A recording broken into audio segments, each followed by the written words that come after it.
So let me introduce you first, though. You're Missy, right? I'm Missy. And this is Blair Vineyards. This is Blair Vineyards.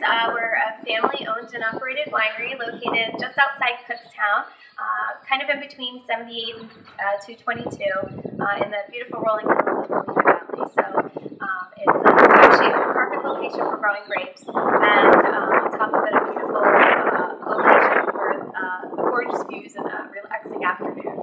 I know, that's one of the things that I think impressed all of us as we drove up. It was just such a beautiful drive-in, Exactly. a beautiful landscape, and just being only outside here, and the very, nice part very is nice. you're only miles off of an easy access road. Like 78 is only 4 miles away from here, 222 is only a couple miles off. So it's a nice, beautiful countryside kind of nestled in between two major highways. It's been kind of a cold and rainy summer, I think, for everybody.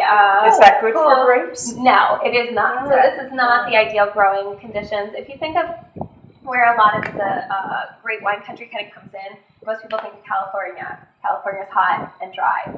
They actually irrigate once a year by flooding the vineyards, and then that's all they end up doing. So we would like hot and dry.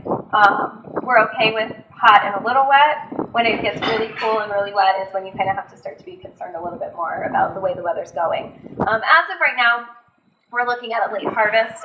We would actually normally start to be thinking about picking right about now, like within a week or so. We probably have at least another 2 to 3 weeks, depending on how the weather holds out, before we can decide to pick our grapes. So we grow 95% of our own grapes.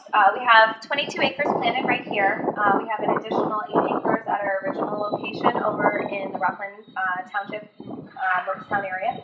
The only grapes that we purchase are Cabernet Sauvignon and Merlot, and we buy them locally.